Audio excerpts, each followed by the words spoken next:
What's up, guys? Welcome back to another very exciting episode of Vibes, and the first for this new year with yours truly, Rejoice Eodage. From viral trends about relationships, artist management dramas, wins, losses, and everything else in between, the year 2021 was no doubt super eventful. Today on the show, we bring you a few events that happened as we wound down the just concluded year. The end of the year came with a number of artist versus producer and manager dramas, and to kick off this episode, we take a quick rewind to the situation between Teni the entertainer and producer Shizzi. Now, this isn't entirely a news story, but in case you missed how it all started, here's the gist. Teni randomly tweets that people should avoid users because they only keep taking from you without anything in return and without remorse. Now, Shizzi, who clearly had an unresolved beef with Teni, replies by saying she sort of has no right to say such because she's equally guilty. According to the producer, who had worked with Teni in the early days of her career, she took the popular song Case, which they co-produced, and gave it to her in-house producer to reproduce it without any credits to Shizzi. Teni, however, insisted that they never produced the song together and therefore challenged Shizzi to bring proof of his claims. Shizzi obliged and came back with some video clips as well as chats to back the claims, but the matter just went on, and we can't exactly say who's right or wrong. But one thing we can say is that this is a growing trend, and contracts between artists and managers or producers always have to be properly documented to avoid situations like this.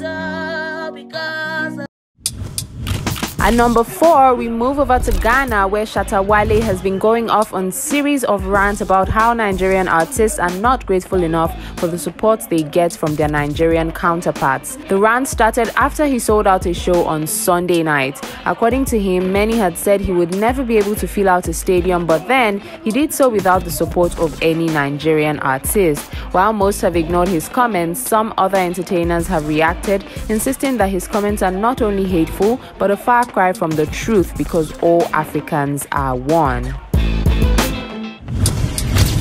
Back home, the Gouda Ultimate Search Season 12 came to an end on Sunday with unlikely contestant Odudu Otu emerging winner. Although Vibes last week talked about how underwhelming most viewers had rated the show to be, the grand prize is certainly worth some attention. Odudu seemed to have saved the best of his A game only for the last, as he won the juicy 50 million naira worth of prizes, including an SUV and a return ticket to Dubai. In addition to this, organizers say he will now become a role model for young Nigerians on the importance of maximizing opportunities.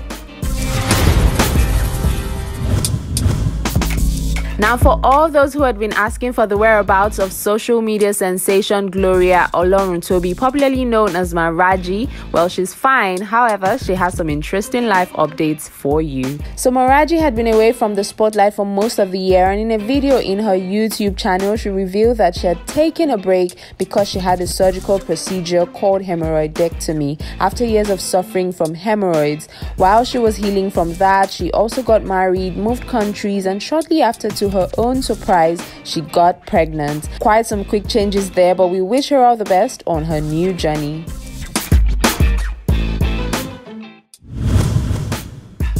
Our top story for the week is news of the separation between the Oni of Ife, Oba Ogunwusi, and his third wife, Prophetess Naomi, after 3 years of being married. The internet had received a shocker last weekend when the Queen announced the separation via Instagram. Although she didn't state any specific reason for the separation, she said she had tried her best to make the marriage work despite all the struggles. According to her, the Oni also had a version of himself that he had presented to the world while hiding his true nature. Although the Oni has yet to respond to the matter, sources within the palace say efforts are on to reunite both parties.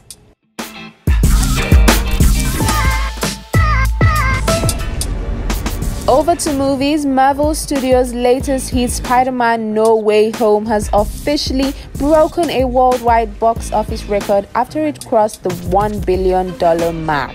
The film grossed $467.3 million in North America and $587 million internationally, making it the first billion-dollar grossing film of the pandemic era over the Christmas weekend. In Nigeria, critically acclaimed anthology film Juju Stories is finally set to make its way to the big screens after its multiple festival premieres and award recognitions. Produced by Oge Obasi and Francis Nebot, Juju Stories, which explores the theme of black magic in Lagos, has now been confirmed for theatrical release on January the 21st, 2022.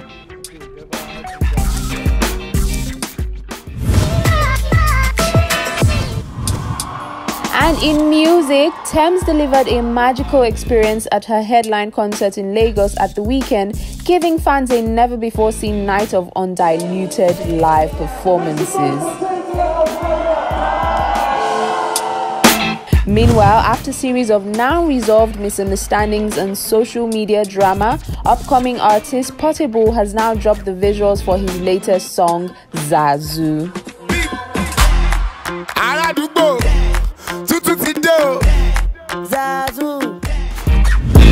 And in a move that is now becoming a fast-rising trend where Nigerian artists feature their foreign counterparts, British singer Ed Sheeran has hopped on Fireboy's hit song Peru. The highly anticipated remix has continued to top charts, with the music video raking in nearly 10 million views on YouTube in less than a week.